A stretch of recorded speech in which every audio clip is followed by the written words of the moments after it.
पण बनवूया मूग डाळीची झणझणीत आमटी। त्यासाठी मी 1 वाटी मूग डाळ घेतली आहे। आपण ही स्वच्छ धुवून घेऊया। कुकर मध्येच धुवून घेतली मी, जी स्वच्छ धुवून घेऊ हाताने चोळून। आपली डाळ स्वच्छ धुवून तयार आहे। आता आपण ह्याच्यात 1 चमच मीठ टाकूया, अर्धा चमचा हळद टाकूया आणि 2-3 शिट्टी काढून घेऊ कुकरची। आपण थोडीशी तेलाची धार टाकूया, म्हणजे डाळ आपली मऊ शिजली जाईल, चव येईल छान। डाळ शिजत आहे तोपर्यंत माझ्या चॅनलला सबस्क्राइब करा। चॅनलचे नाव आहे बंद आपुलकीचे, आणि व्हिडिओला लाईक करा आवडल्यावर प्लीज। आपलं साहित्य तयार आहे। झणझणीत मूग डाळीची आमटीसाठी मी 1 लसूणची पाकळी सोलून घेतली आहे, 1 कांदा चिरून घेतला आहे, थोडीशी कोथिंबीर चिरून घेतली आहे, 1 कढीपत्त्याची कांडी घेतली आहे, थोडंसं खोबरं किसून घेतलं आहे आणि 2 छोटे टोमॅटो चिरून घेतले आहेत। आता आपण लसूण आणि खोबऱ्याचा किस वाटून घेऊया खलबत्त्यात। खलबत्त्यात वाटायचं कारण की सुगंध खूप छान आहे, मिक्सरमध्ये खूप बारीक होईल म्हणून नको। खलबत्त्याची टेस्ट ते मिक्सरच्या ह्याला येणार नाही, म्हणून आपण हे हातानेच वाटून घेऊया। हे आपलं लसूण आणि खोबरं वाटून तयार आहे। चला तर मग आता फोडणी देऊया आपण आपल्या झणझणीत आमटीला। 2 चमचे तेल टाकत आहे मी कढईत। कढई गरम झाली आपली। आता आपण फोडणीसाठी 1 चम्मच मोहरी आणि 1 चम्मच जिरे टाकू। मोहरी छान तडतडून देऊ, म्हणजे कशी फोडणीला टेस्ट छान येईल। स्वयंपाक करताना कशी का खूपच त्रास देते, खूप मस्ती करते।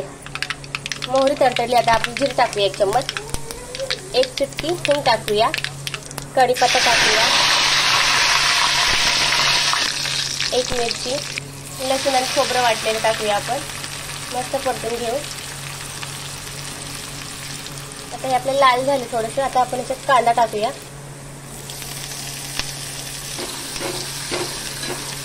हे सर्व साहित्य आपण छानपैकी परतून घेऊया। हे पहा आपला कांदा लालसर परतून तयार आहे। आता आपण याच्यात टोमॅटो टाकूया,